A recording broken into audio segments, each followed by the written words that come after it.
Hey les bambins, j'espère que vous allez bien, en tout cas moi ça va nickel. On se retrouve aujourd'hui pour une nouvelle vidéo sur le 3 janvier. Il y a beaucoup de matchs de la Ligue 1, du championnat d'Angleterre et de la Coupe d'Italie. Mais avant de commencer, n'hésitez pas, un petit pouce, un petit commentaire et surtout abonnez-vous. On avance tranquillement mais sûrement. Allez, c'est parti. Les matchs que je vous propose. Pour la Ligue 1, 23e journée. Bordeaux contre Lille. Après Lens contre Marseille, Monaco contre Nice, le derby, Dijon contre Lyon, Metz contre Montpellier et Paris contre Nîmes. En Angleterre, 22e journée. Burnley contre Manchester City, Fulham contre Leicester, Leeds contre Everton, Liverpool contre Brighton. Et en Coupe d'Italie, Naples contre Atalanta de Bergame en demi-finale. Allez, on est parti avec la France et le premier match est Bordeaux qui est 10e, qui reçoit Lille premier. À domicile, les Bordelais en 11 réceptions, c'est 5 victoires, 3 nuls et 3 défaites. Lille à l'extérieur en 10 déplacements, c'est assez bien, 6 victoires, 3 nuls et 1 défaite. 16 buts marqués, seulement 8 encaissés, moins de 1 but de moyenne. Sur les 6 dernières confrontations directes, 3 victoires de Lille, 2 de Bordeaux et 1 match nul en 2017. Mais Lille a remporté les 3 dernières confrontations entre les deux clubs entre 2019 et 2020. Pour la tendance actuelle, Bordeaux n'est pas passé loin de l'exploit à Lyon. Ils tenaient le match nul jusqu'à la 90e. Ils ont donc perdu 2-1. Sinon, ils restaient sur 3 victoires consécutives contre Angers, à Nice et à domicile contre Lorient.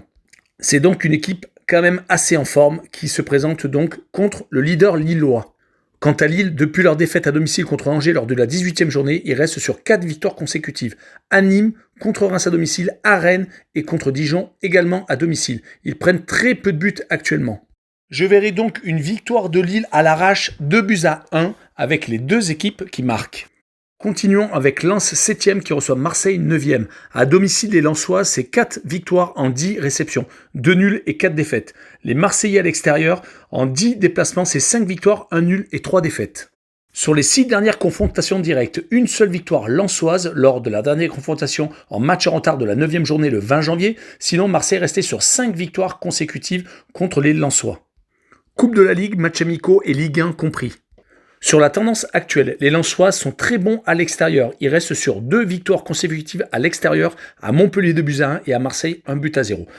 Par contre, à domicile, ils restent sur 2 défaites consécutives. Contre Nice, 1-0 et contre Strasbourg, 1-0 également. Leur dernière victoire à domicile remonte à la 17e journée contre Brest, le 23 décembre 2-1.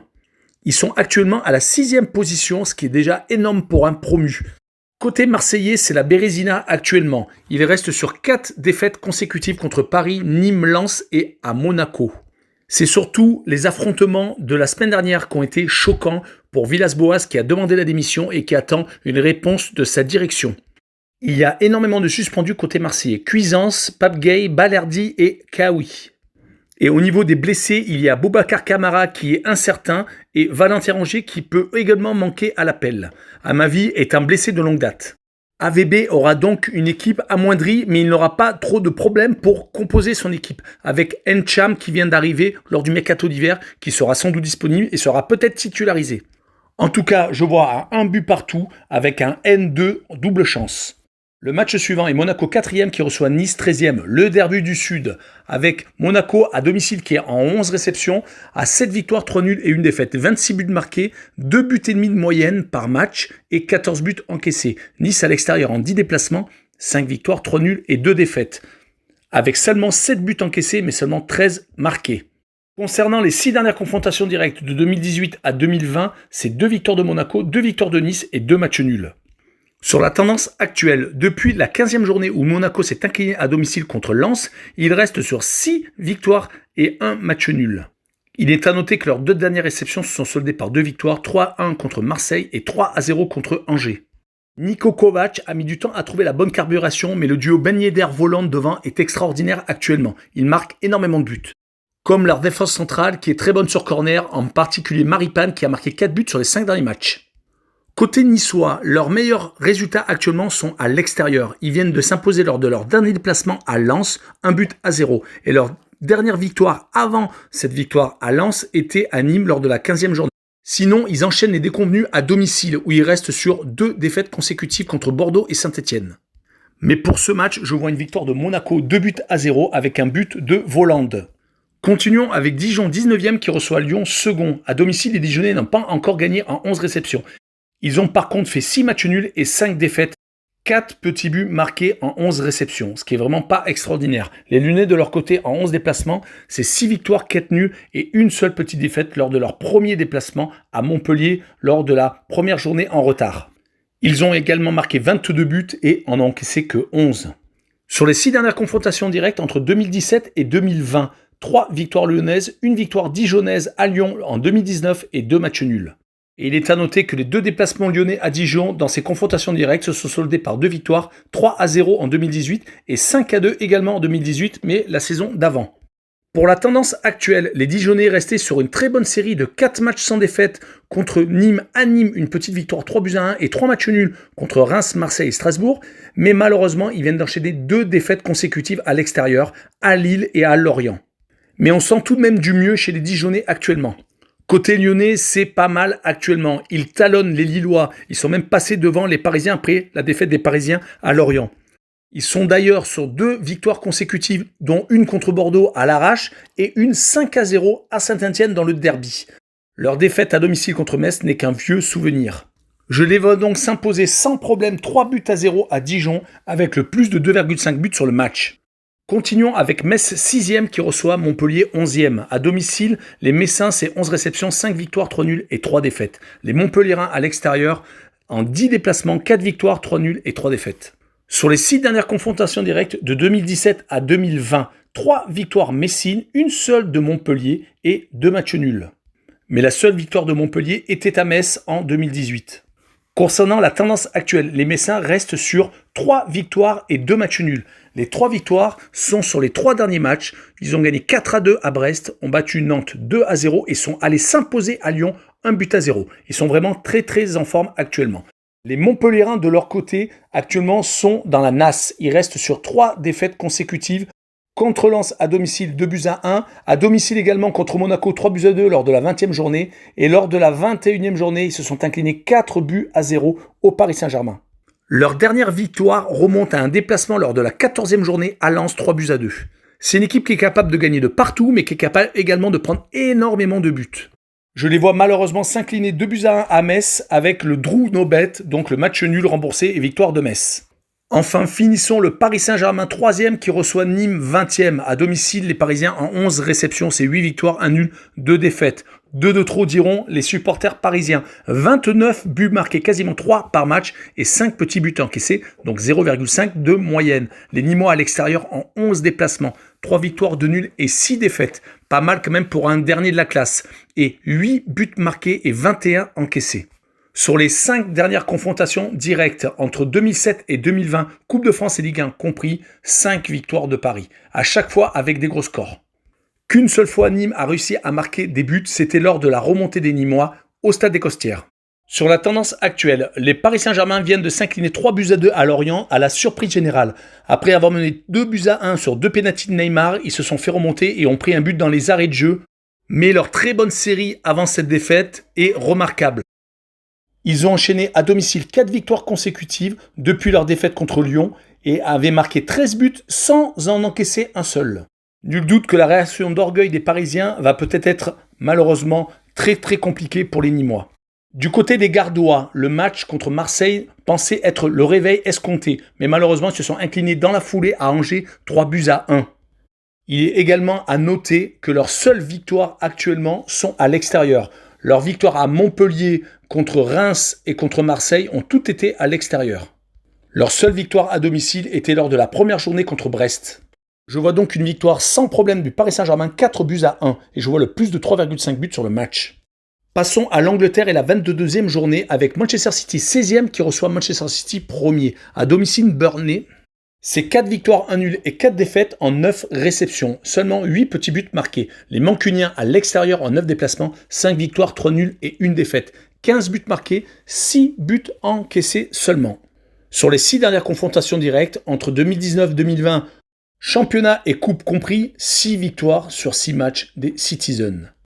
Il est à noter que Burnley a marqué qu'un seul but lors de ces 6 matchs, c'était en 2019.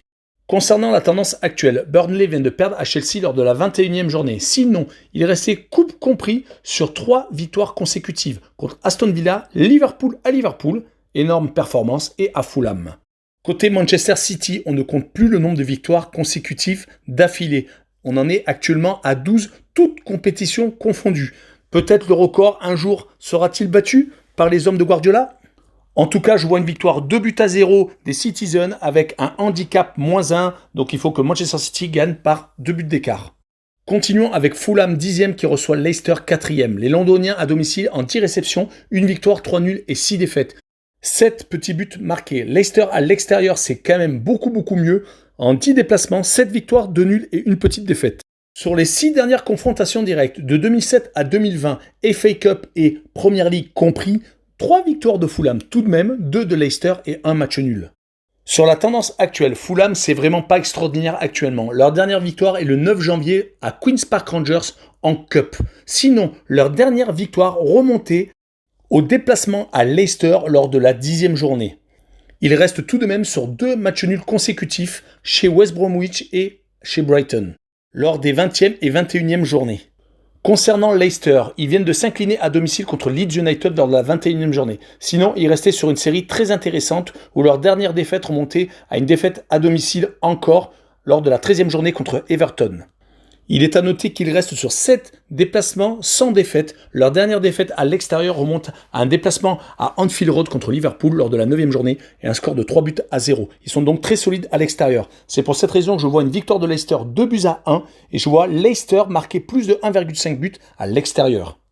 Poursuivons avec Leeds 12e qui reçoit Everton 8e. À l'extérieur, Everton, c'est 9 déplacements, 6 victoires, 1 nul et 2 défaites. Très bon donc à l'extérieur.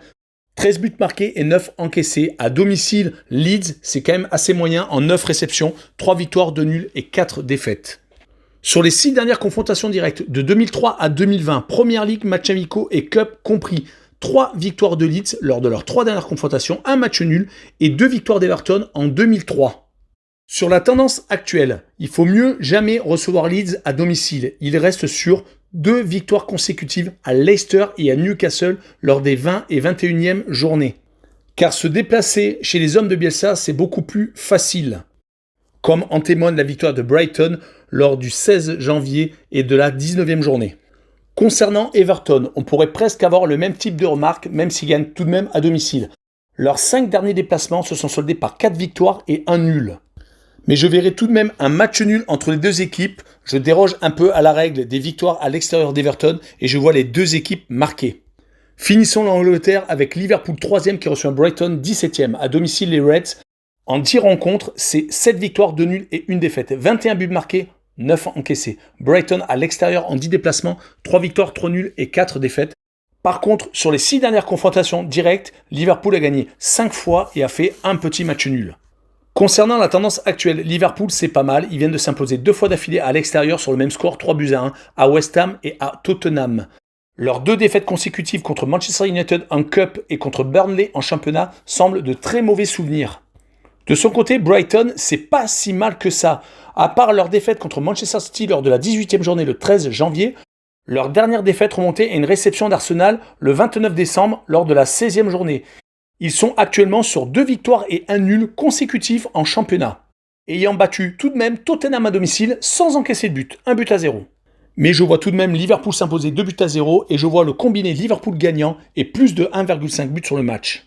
Finissons avec la Coupe d'Italie et les demi-finales entre Naples et l'Atalanta de Bergame. Les deux équipes sont classées 5e pour Naples et 7e pour l'Atalanta en championnat d'Italie. Sur les 6 dernières confrontations directes, entre 2018 et 2020, les Napolitains mènent 3 victoires à 2 contre l'Atalanta. Un seul petit match nul en 2019 entre les deux formations. Concernant la tendance actuelle, les Napolitains depuis 4 matchs, coupe comprise, sont quasiment inarrêtables à domicile, en mettant de sacrés cartons comme contre la Spezia 4-2 et le 6-0 contre la Fiorentina. Côté Atalanta, c'est assez bizarre. Ils sont capables de s'imposer à l'extérieur 3-0 au Milan AC et contre la Lazio en quart de finale de la Coupe d'Italie, mais ils peuvent également se faire battre par la Lazio à domicile, se faire accrocher par le Genoa et l'Udinese. Je vois donc pour ce match un match nul, 1 but partout, et je vois le N2. Sans doute, cela ira aux prolongations, voire au tir au but, mais malheureusement, le résultat et les pronostics s'arrêtent après 90 minutes de jeu. Voilà, je vous remercie d'avoir regardé cette vidéo. N'hésitez pas à un petit commentaire, un petit pouce, et surtout abonnez-vous. Ciao les bambins!